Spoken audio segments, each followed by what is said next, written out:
The show was 4 minutes in. Dr. Phil had introduced his guest the way he introduced thousands before him. Name. Age. Brief context. The audience had applauded. The cameras were rolling. Everything was moving exactly as it was supposed to move. Then Marcus said it. 3 words. Quiet.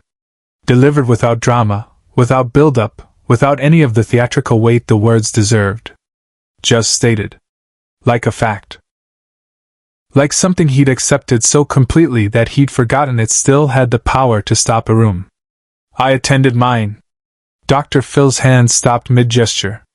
The note cards in his lap went still. Somewhere behind the cameras, a producer's voice cut out mid-sentence. The audience, which had been settling into the comfortable rhythm of another episode, went completely, utterly silent. Dr. Phil looked at Marcus for a long moment. Then he set his cards down on the table. Slowly. Deliberately. The way a man sets something down when he knows he won't be picking it up again for a while. Say that again, Dr. Phil said. Marcus didn't flinch. I attended my own funeral. Sat in the back row. Watched them carry the casket. Listened to the eulogy. Then I drove home. 300 people in the studio were holding their breath. And Dr. Phil, who had spent 30 years making sure television never lost its momentum, never let silence become dead air, never allowed a moment to collapse under its own weight, did something almost no one had ever seen him do. He said nothing, just looked at Marcus. And waited. To understand how a living man attends his own funeral, you have to go back 18 months. Back to the Tuesday morning when Marcus Kelly, 47 years old, high school history teacher, father of 2, received a phone call that rearranged the architecture of his life. The call came from his doctor. The results were back. The news was not good. Stage 4. Aggressive. The kind of diagnosis that doesn't come with timelines so much as it comes with a recalibration of everything you thought you knew about your future. Marcus had sat in his car in the school parking lot for 40 minutes after hanging up. Not crying. Just sitting. Listening to the engine tick as it cooled. He hadn't told anyone at first. Not his wife, Linda. Not his daughters, Sophie and Grace. Not his colleagues or his friends or his pastor. He'd walked back into his classroom, taught 3 periods on the Civil War, graded papers during his prep hour, and driven home for dinner like it was any other Tuesday. The secret lasted 11 days. Then Linda found the paperwork. And the world Marcus had been carefully holding together with both hands came apart all at once. What followed was the kind of family crisis that restructures relationships at their foundations. Linda wanted aggressive treatment. Marcus had already spoken to specialists. The odds weren't what she hoped. The treatment options were brutal and the outcomes uncertain. Marcus had made a decision, not to give up, but to be realistic. To spend whatever time he had with clarity rather than in a fog of chemotherapy and false hope. Linda didn't understand. Couldn't understand. The girls were 16 and 13. They needed their father. The idea that he was choosing not to fight felt, to her, like abandonment. Like he was leaving on purpose. The arguments were terrible. The kind of arguments that hollow people out because they're not really about the thing being argued. They're about terror. Dr. Phil paused mid-sentence. The studio went completely silent, because what Marcus said next, quietly, without self-pity, in the same measured voice he used to explain historical events to teenagers, was this. My wife held a funeral for me. While I was still alive. She needed to grieve. The girls needed to grieve. So we did it together. I sat in the back because I didn't want to disrupt it. I wanted them to have what they needed. And I wanted to see what they'd say about me while I could still hear it. The woman in the 3rd row of the audience covered her mouth with both hands. The man beside her reached over and took her arm. Dr. Phil hadn't moved. His eyes hadn't left Marcus's face. She planned the whole thing? Dr. Phil asked finally. His voice was different now. Not host voice. Not television voice. Just voice. She did. With the pastor. With the girls. They didn't tell me until 2 days before. Linda came to me and said, "We need to do something. We need to say goodbye while you can hear it." And I understood. I understood what she was trying to do. And you agreed. I agreed. But I asked to sit in the back. I didn't want to be the center of it. I wanted them to have the space to feel what they needed to feel without worrying about how I was handling it. Off camera, Dr. Phil made a choice no producer expected. He stood up. Not dramatically. Just stood. Walked the 3 steps to the production assistant standing just off stage. The audience could see him but not hear what he said. What he said was this: "Get Linda on the phone. Right now. And get the girls if they're available. I don't care what we have to cut." He walked back to his seat. Sat down. Looked at Marcus. "Your wife. Is she watching today?" Marcus nodded slowly. "She knows I'm here. She didn't want to come. She said she wasn't ready to talk about it in front of people. Would she talk to me? Right now? From home?" Marcus blinked. This wasn't what he'd expected. I'd have to ask her. Dr. Phil looked at someone off camera. "Give him a phone." A production assistant appeared with a cell phone. Marcus looked at it for a moment. Then he called. The studio watched him hold the phone to his ear. Watched his face change when she answered. Watched the private language of a long marriage compressed into the few seconds it took him to explain what Dr. Phil was asking. Then he held the phone out. "She says okay. Dr." Phil took the phone. Put it on speaker. Set it on the table between them. And Linda's voice filled the studio. Slightly tinny through the phone's speaker. But unmistakably real. Unmistakably present. "Linda," Dr. Phil said. "Thank you for talking to us. I know this isn't easy." "It's not." Her voice was steady, but you could hear what was underneath it. The steadiness of someone who had been practicing steadiness for a long time because the alternative was falling apart. "But Marcus needs to be able to talk about this. He doesn't have enough people he can talk to. Tell me about the day you decided to hold the service." A pause. Long enough that the studio held its collective breath. "I woke up one morning and I realized I'd been grieving him for months. In private.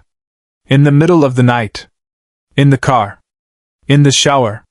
And he was right there. Right there in the house. And I thought, what if I do this wrong? What if he dies and I never told him what he meant to me? What if the girls never got to say it while he could hear it? So you gave everyone that chance." I tried to. I didn't know if it was crazy. Our pastor thought it was unusual, but he understood. He said he'd seen it before. Not often, but he'd seen it. Families who needed to grieve before the person was gone so they could be present for whatever time was left. Dr. Phil leaned forward slightly. "What did you say at the service? What did you say about Marcus?" Another pause. Longer this time. When Linda spoke again, her voice had changed.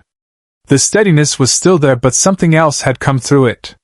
Something that had been stored for a long time and was finding its way out. I said that he was the most patient man I'd ever known. That he never once made me feel stupid for not understanding something. That he taught me what it meant to love someone without needing them to be different than they were. She stopped. Started again. I said that our girls were going to be okay because of him. Not because of what he did for them, but because of what he showed them. How to be kind. How to be curious. How to sit with hard things without running away. Her voice broke on the last sentence. Just slightly. Just enough to let everything through. I in the back row of the studio, an older woman was crying quietly. Nobody around her tried to stop her. Nobody looked away. The studio had become something different from what it had been 20 minutes ago. The cameras were still rolling, but nobody was thinking about the cameras. Subscribe and leave a comment, because the most powerful part of this story is still ahead. Marcus was looking at the phone on the table. His hands, which had been still since he sat down, were now pressed flat against his thighs. The posture of a man trying to stay contained. trying to be the calm one. Trying not to take up too much space with his own grief in a situation that was, after all, happening to him. "Marcus," Dr. Phil said quietly, "what did you feel? Sitting in the back row?" Marcus took a breath. "Grateful. Mostly grateful. Because I got to hear it. I got to hear Linda say those things. I got to watch Sophie stand up and read that poem she'd found. She didn't tell me she was going to do that. And Grace." He stopped. His jaw tightened. "Grace is 13. She drew a picture. She held it up and explained it to everyone, and she didn't cry once. She was braver than I was." "What did the picture show?" "Our backyard. The two of us. Fixing the fence last summer. She said that was her favorite memory because I let her use the real tools." He almost smiled.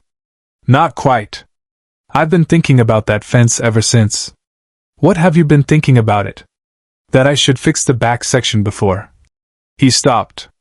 Started again. "That I want to finish it with her. While I still can." Dr. Phil nodded. Looked at the phone. "Linda, are you still there?" "I'm here." "Does Marcus know what you said in your vows when you got married?" A sound that might have been a laugh or might have been something else. "He was there. Remind him." Silence. Long enough that the studio seemed to exhale. Then Linda's voice, quieter now, reading from memory or from something she'd kept somewhere close. "I said I would love him in the easy times and the impossible ones. I said I would choose him every day, not because I had to, but because I wanted to. And I said that whatever happened, I would make sure he knew." A breath. "I'm trying to keep that promise." The phone sat on the table between Marcus and Dr. Phil. Neither of them moved. The studio was absolutely still. Not the uncomfortable stillness of dead air, but the reverent stillness of a room full of people witnessing something true. Dr. Phil picked up something from beside his chair. A small card. Plain white. He held it out to Marcus. "This is the name of a counselor who works specifically with families navigating terminal illness and anticipatory grief. She works with the patient and the family together. Not to fix it. Not to make it easier. Just to make sure nobody has to carry it alone." Marcus took the card. Looked at it. "We've been doing this alone for a while." "I know. That ends today. But what happened next is something no one in the room, or watching at home, saw coming." The production assistant reappeared at the edge of the stage. Whispered something to Dr. Phil. Dr. Phil's expression shifted. He looked at Marcus. "Your daughters are here. Sophie and Grace.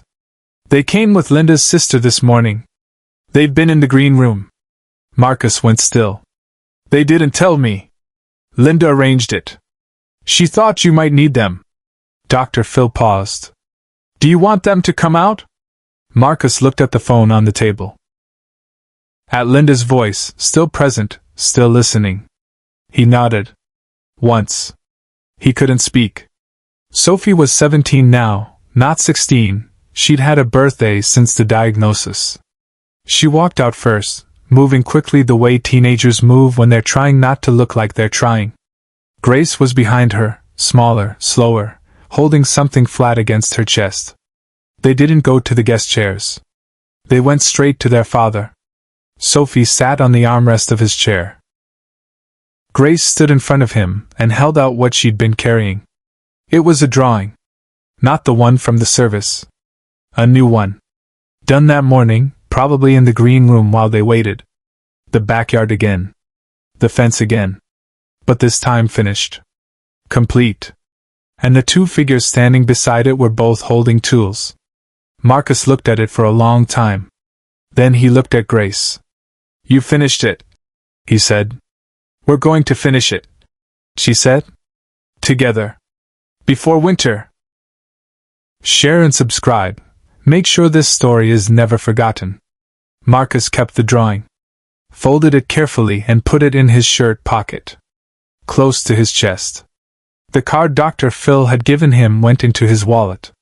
The phone call with Linda ended with 3 words none of the cameras caught clearly but that everyone in the studio felt. The fence got finished. 6 weeks later, on a Saturday in October, Marcus and Grace worked on it together while Sophie took photographs and Linda watched from the kitchen window. The tools were real. The afternoon was cold. The work was slow. And every minute of it was exactly enough. Dr. Phil kept a copy of Grace's drawing. Not framed. Just folded. In his desk. A reminder that sometimes the most important thing you can do for someone isn't fix their problem. It's make sure they don't face it alone. That a 13-year-old girl with a pencil and a piece of paper understood this better than most adults ever would. And that a man who attended his own funeral walked out of a television studio that day not lighter, not healed, but held. Witnessed. Less alone. Some losses can't be fixed. But they can be shared. And sometimes, that's everything.